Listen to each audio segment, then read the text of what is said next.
¿Sabías que todo lo que crees sobre los picos de glucosa en sangre o de glicemia podría estar completamente equivocado? ¿Será que todo esto a los picos que suben y que si suben más de tanto y que me comí esto y fue gravísimo y que todos los picos de glucosa son malos? ¿Será que todo eso son mitos o será que son realidades? Por eso quiero que sigas conmigo y que hablemos sobre los niveles de azúcar y entender cómo la glucosa en sangre se comporta y cómo realmente puede impactar tu salud. ¿Qué quiere decir la glicemia, la parte o la glucemia, que es lo mismo? Cuando algo termina en emia hace parte de los valores en sangre. Entonces cuando uno habla de la natremia es los niveles de sodio en sangre, la glicemia o la glucemia, los niveles de glucosa en sangre.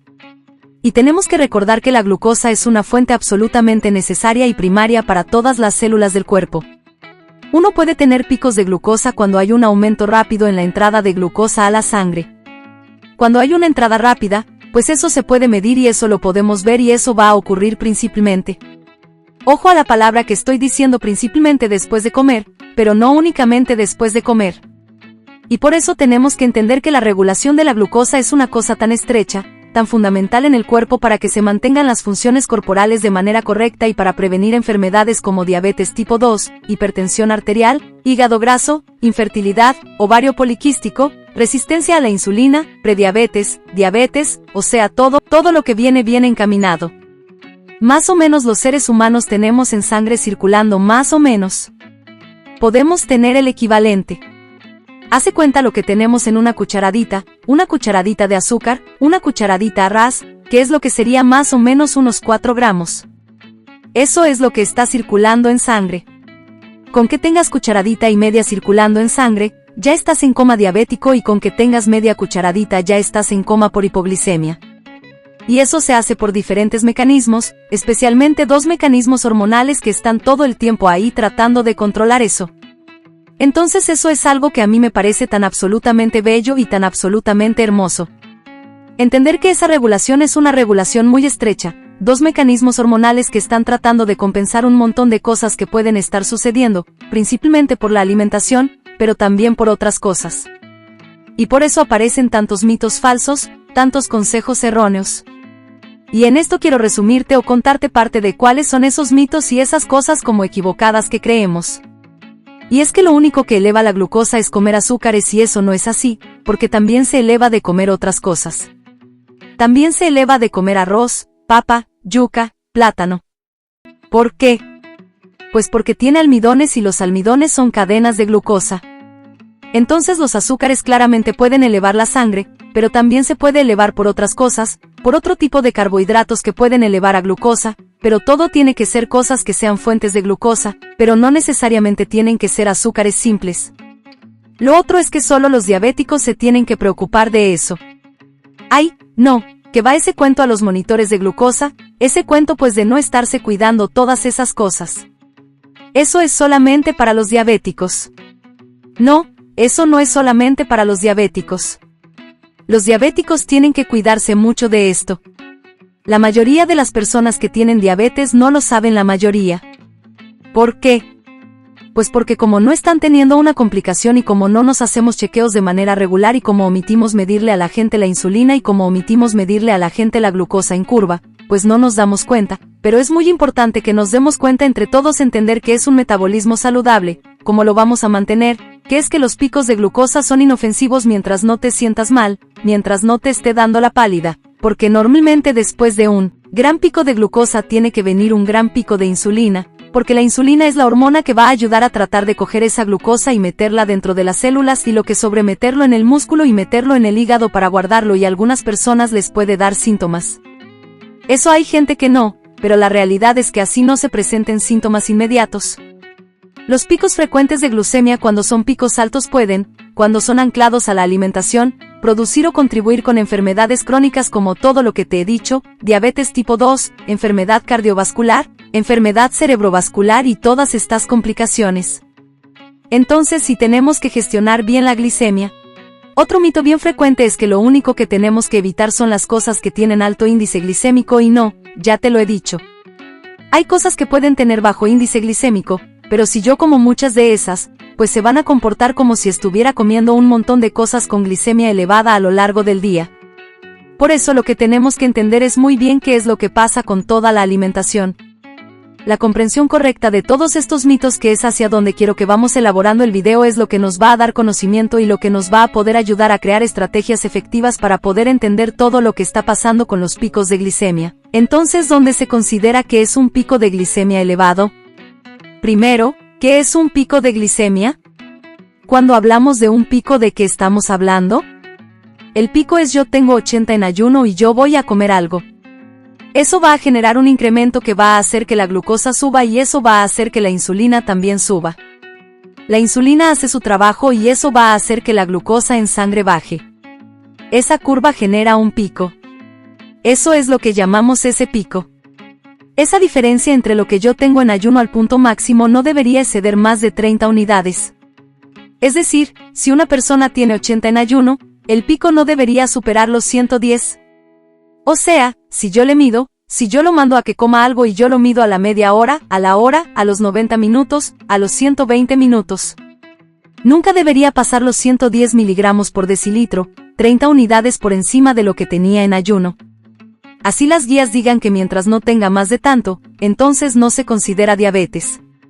Eso es para hablar de diabetes, pero te estoy hablando de la respuesta normal a la comida. Entonces los macronutrientes son los que tenemos que entender de cara a entender cómo esto va a impactar. Y obviamente lo primero que tenemos que tener en cuenta son los carbohidratos.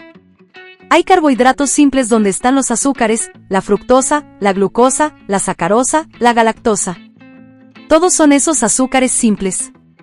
Después tenemos los almidones. En los almidones, que son parte de los azúcares complejos, son cadenas de glucosa que están juntas.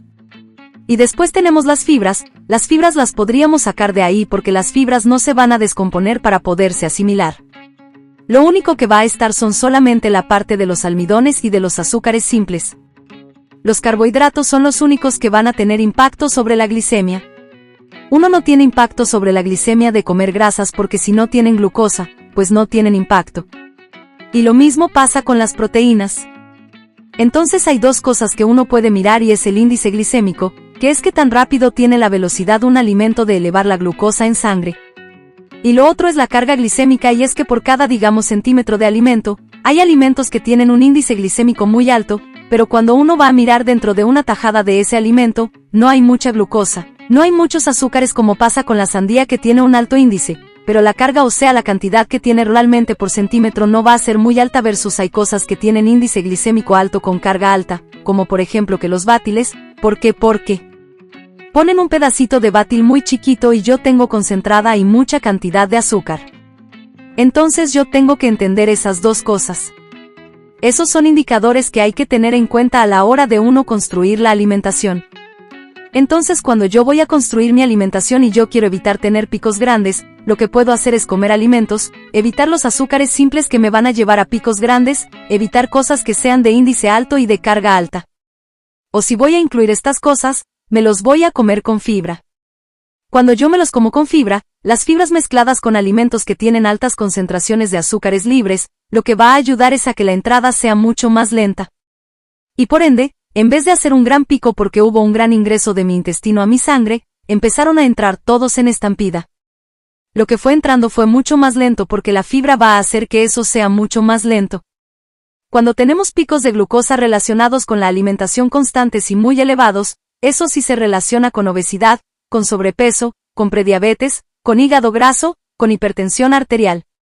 Y eso sí puede promover enfermedades crónicas y puede promover inflamación crónica. Ahora hay algo que también eleva la glicemia, que no es comer. Uno dice como así. Sí, imagínate. Y esos picos necesariamente son malos. Bueno, pues sigamos hablando. Vamos a ver que hay unos que son malos y otros que podemos entender que son normales.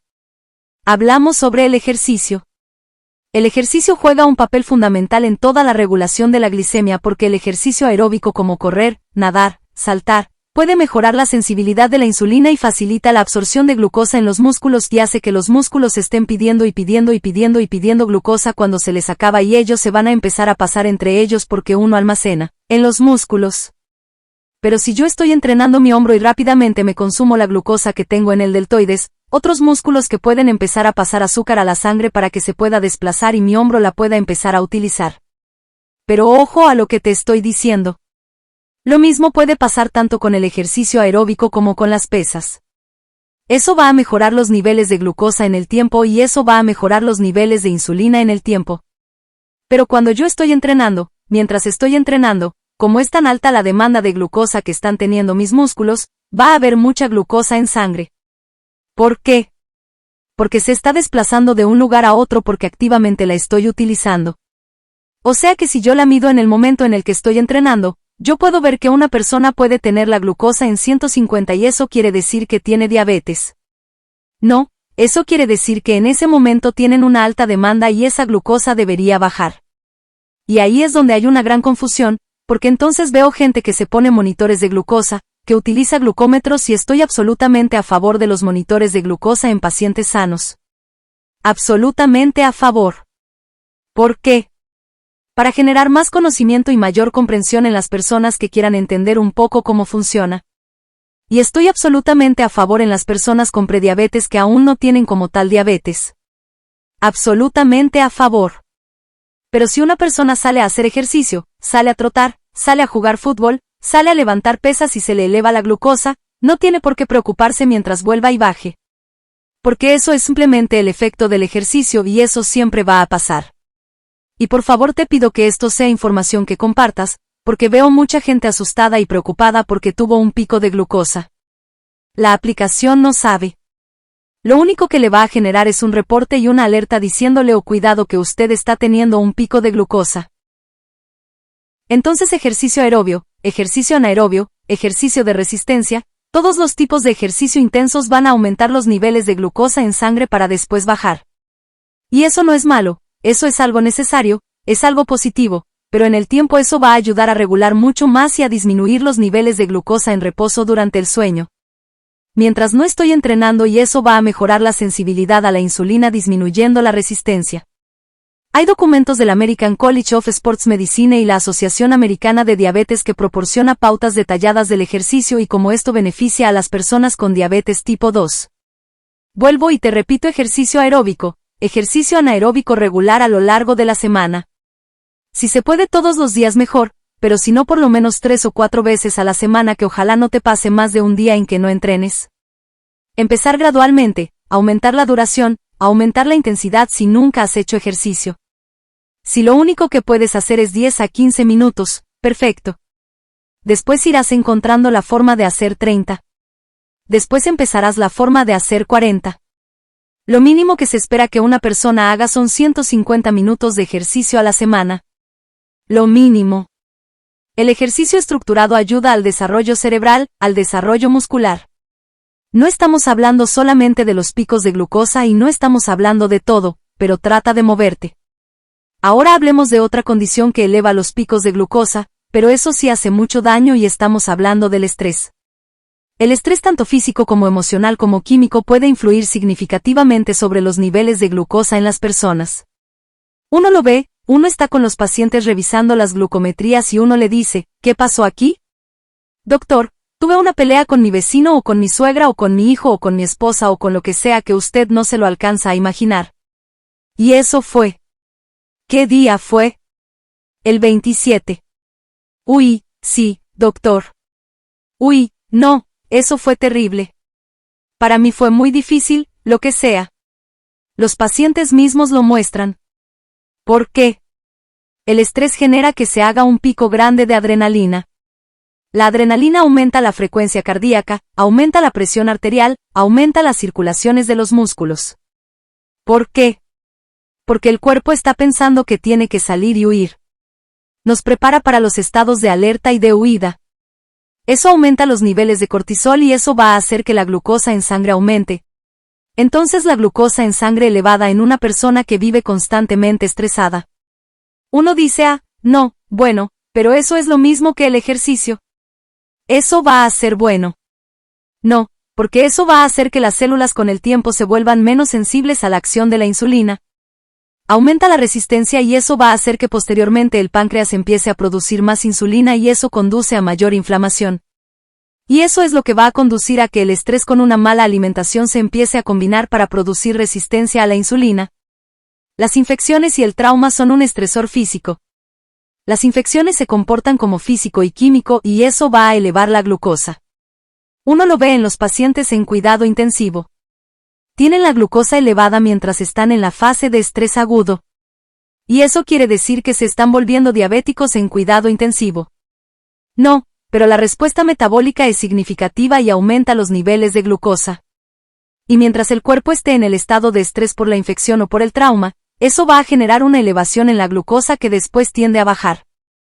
Entonces lo que te quiero mostrar es que lo único que eleva los niveles de glucosa en sangre no es comer.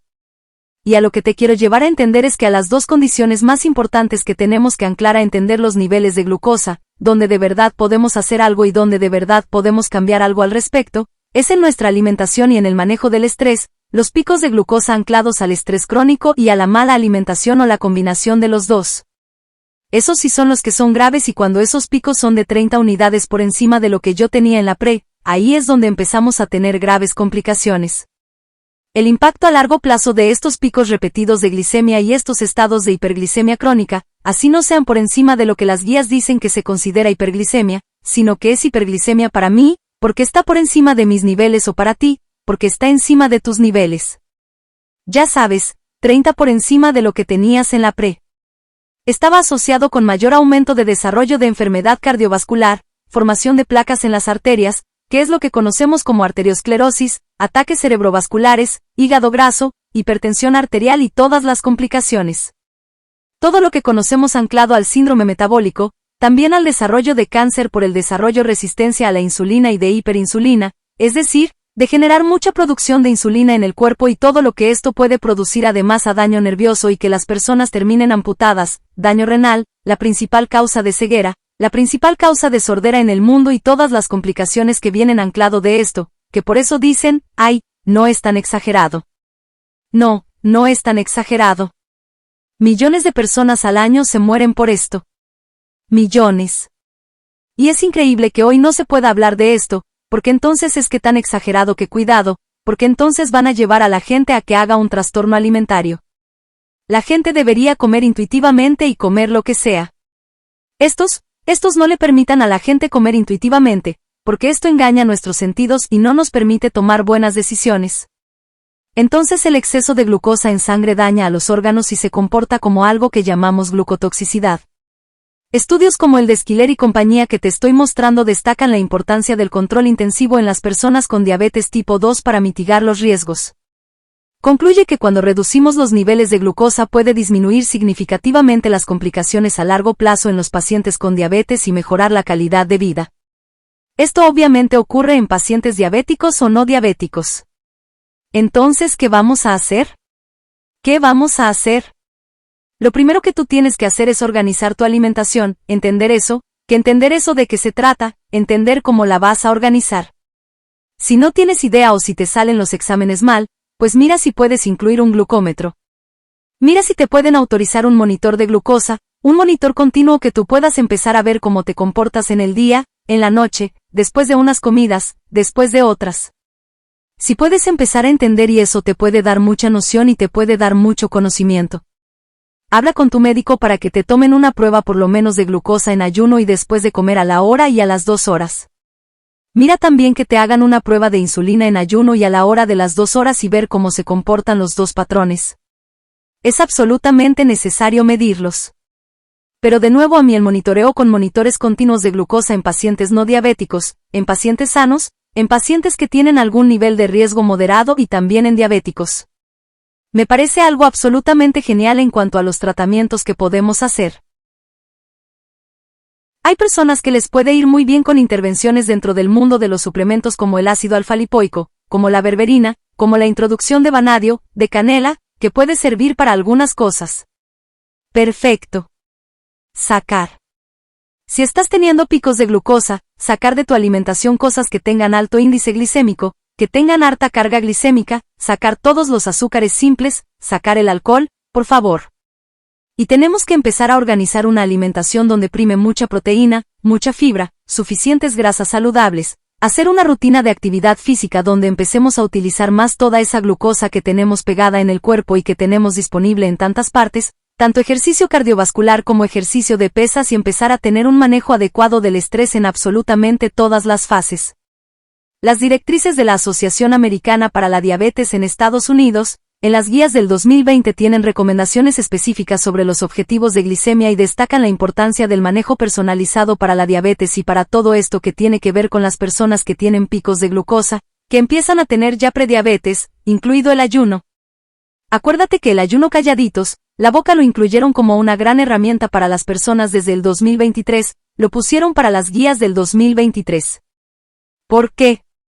Pues porque cuando uno tiene periodos de ayuno, uno está teniendo periodos en que la insulina está quieta, motivo por el cual uno está utilizando toda la glucosa que tiene disponible y eso puede mejorar la sensibilidad de la insulina y eso puede mejorar.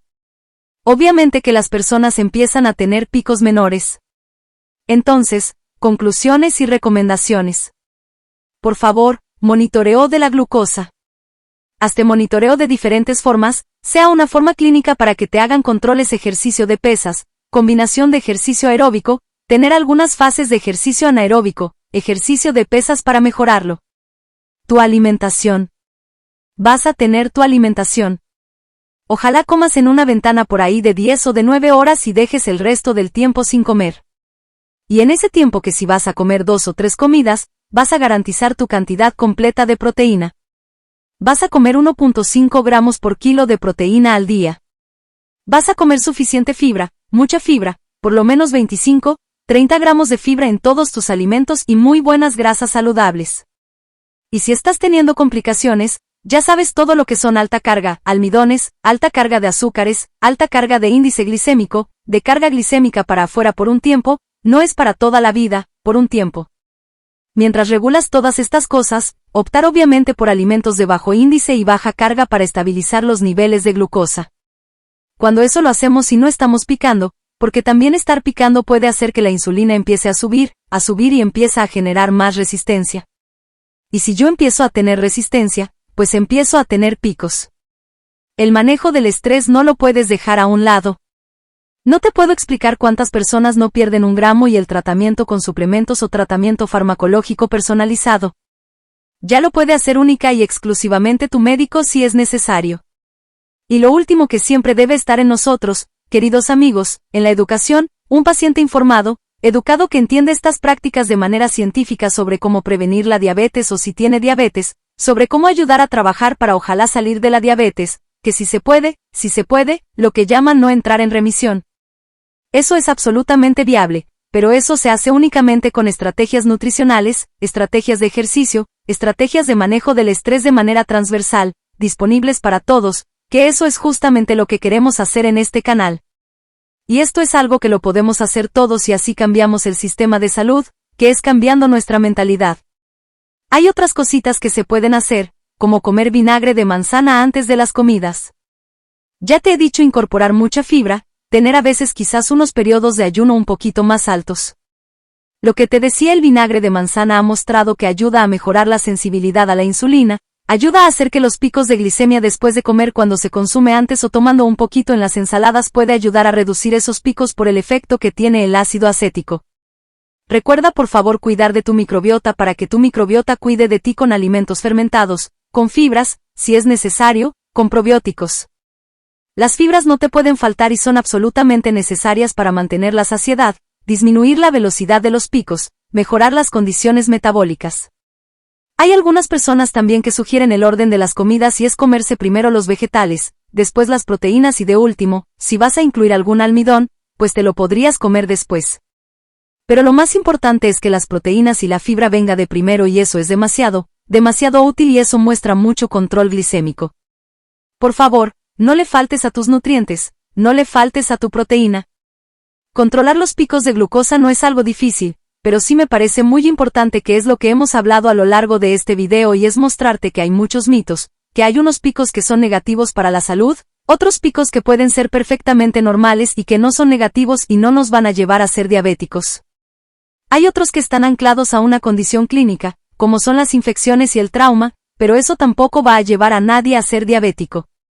y los que están anclados a que sí nos pueden llevar a condiciones crónicas, como son los que tienen que ver con la alimentación y con el estrés. Está absolutamente en nuestras manos darle la vuelta a eso, que deje de ser una complicación que hoy en día la enfermedad cardiovascular, cerebrovascular, el cáncer sigan siendo enfermedades en ascenso, donde la alimentación y el estrés tienen tanto que ver. Y uno de los efectos es el efecto sobre la glucosa y sobre la insulina. Por favor, si quieres contribuir con que juntos cambiemos el sistema de nuestra mentalidad, ayúdanos compartiendo este video. Eso es lo único que queremos hacer, crear una comunidad cada día más grande donde todos sigamos siendo dueños de nuestra salud y de nuestra vida. Recuerda también, si no lo has hecho, suscribirte al canal y activar la campana. De esa manera sabes que siempre que hacemos un video nuevo, tú eres la primera persona que se entera.